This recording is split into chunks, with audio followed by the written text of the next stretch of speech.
తొలగించకుండానే మనం ఏదో కేంద్రం చేయట్లేదు, రాష్ట్రం చేయట్లేదు, అంటే గవర్నర్ చేయట్లేదు అని చెప్పి మాట్లాడుతున్నాము.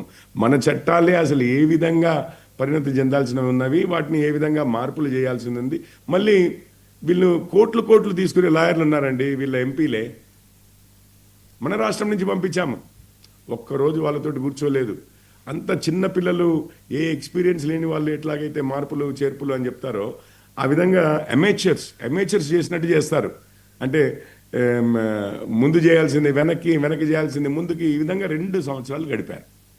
వచ్చిన రోజు నుంచి అదే పార్టీలో ఉన్న న్యాయ నిపుణులతో కూర్చుని ఉంటే వారే మార్గం చూపించేవారేమో. మేము సపోర్ట్ చేశాము అసెంబ్లీలో, రైట్. ఇక్కడి నుంచి ఇక వారు రాజ్యాంగబద్ధంగా ఇంకొకటి విషయం చెప్తున్నాను. ఈ విషయము మీరు ఒక సంతకం పెడితే అయిపోయేది అన్నారు.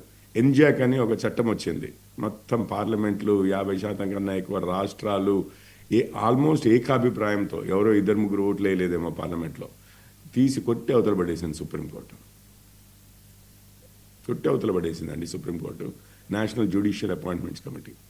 మీరు ఏమంటున్నారు అని అంటే, మీరేదో చేస్తే అయిపోతుంది కదా, వారేదో చేస్తే అయిపోతుంది కదా అని చెప్పి, దానికి నేను ఇదే అంటున్నాను. చట్టము, న్యాయము, రాజ్యాంగము, ఈ పరిధులు ఉన్నాయి చూసారా, దాంట్లో కొట్టుబిట్లాడుతున్నారు. వీరి ఉద్దేశం ఏంటి అని అంటే, అండ్ ఏమంటున్నారు అని అంటే, ఇది ఉంటే సిన్సియారిటీ అనేది లేక ఇప్పటివరకు ఎంత డిలే చేశారో చూసాం. 2 సంవత్సరాలు పట్టింది. ఈ బిల్లులన్నీ తెచ్చింది ఎప్పుడండి? లాస్ట్ 6 నెలల్లో. అంతకుముందు 18 నెలలు ఏం చేశారు? సో హైకోర్టులు ఇక ప్రజాస్వామ్యం తెచ్చింది మేమే, 73, 74 అమెండ్మెంట్లు తెచ్చింది అని చెప్పి రియాజ్ గారు చెప్తారు. కరెక్టే, చరిత్రే అది, రాజీవ్ గాంధీ గారు ఉన్నప్పుడు.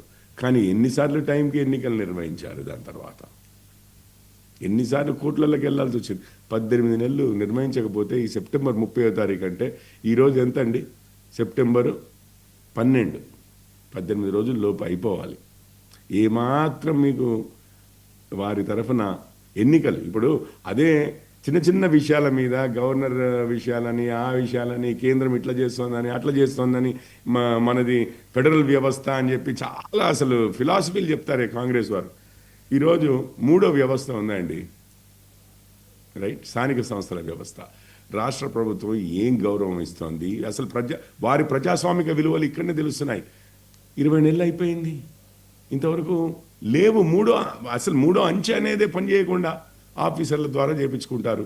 అంటే ఇదేంటంటే ముఖ్యమంత్రిని ఇక్కడ రాష్ట్రంలో ప్రభుత్వాలు లేకుండా, అసెంబ్లీలు లేకుండా, ఏదో ప్రెసిడెంట్ రూల్ నడిపించినట్టుగా, గవర్నరు అడ్వైజర్స్తో నడిపించినట్లుగా ఆ విధంగా నడిపిస్తున్నారు వీళ్ళు. మళ్ళీ ఏమన్నా అంటే గొప్ప మాటలు మాట్లాడతారు, ప్రజాస్వామ్య విలువలు అంటారు, అదంటారు, ఇదంటారు. నేపాల్ ఎగ్జాంపుల్ చూపిస్తారు, మనం చేయకపోతే ఇట్లా అవుతుంది అంటారు. ఇది ఒక విషయం, అది వారు చేయవలసిన పని, వారు ప్రామిస్ చేసిన విషయము. మేము చేయగలిగిన సపోర్ట్ మేము చేస్తూనే వచ్చాము అన్ని విషయాల్లో కూడా. కోర్టు విషయాలు ఉన్నాయి, వారి ఓన్ లాయర్లని కన్సల్ట్ చేయలేదండి 20 నెలల వరకు. ఆ మేధావులు, ప్రపంచ ప్రఖ్యాతిగాంచిన మేధావులు ఎవరైతే ఉన్నారో, పెద్ద పెద్ద ఇన్స్టిట్యూషన్స్లో చదువుకుని వచ్చిన వాళ్ళు ఎవరైతే ఉన్నారో, మాలాంటి వాళ్ళు కాదు కదా, చదువు లేని వారో, లేకపోతే ఆర్థిక శాస్త్రం తెలియని వారో, న్యాయశాస్త్రం తెలియని వారో కాదు. వాళ్ళ పార్టీ నిండుగా వీళ్ళే ఉన్నారు, విదేశాల్లో చదువుకుని వచ్చిన వాళ్ళు. మరి వారిని ఎప్పుడు కన్సల్ట్ చేసినట్టుగా పోలేదు.